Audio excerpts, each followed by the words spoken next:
50 gram cornflour மாவு 2 table spoon நெய் இருந்தா 1 கிலோ அளவுக்கு பாம்பே கராய்ச்சி ஹல்வா செய்யலாம்.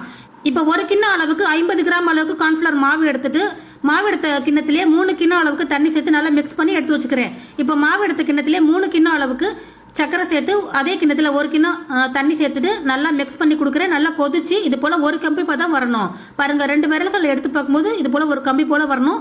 இப்ப நம்ம மிக்ஸ் பண்ணி வச்சிருக்க கார்ன்ஃபிளவர் மாவு எடுத்து நான் சேர்த்துக்கிறேன். கொஞ்சம் கொஞ்சமா சேர்த்து நல்லா மிக்ஸ் பண்ணிட்டு அடுப்பை மீடியமா வச்சு மிக்ஸ் பண்ணி கொடுத்துட்டே இருங்க. ஒரு 5 நிமிஷத்துலயே நல்லா இது போல திக்காய் வந்துடும்.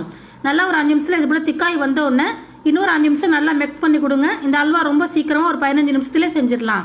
இப்ப 2 டேபிள் ஸ்பூன் அளவுக்கு டூட்டி ஃப்ரூட்டி சேர்த்துக்கிறேன். ஒரு 10 பாதாம் பருப்பு நான் கட் பண்ணி வச்சு சேர்த்துக்கிறேன். நட்ஸ் எது இருந்தாலும் நீங்க சேர்த்துக்கலாம்.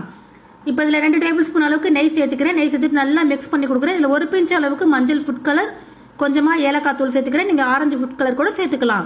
சேர்த்து நல்லா மிக்ஸ் பண்றேன். ஒரு 15 நிமிஷத்துல பாருங்க அல்வா சூப்பரா ரெடி ஆயிடுச்சு.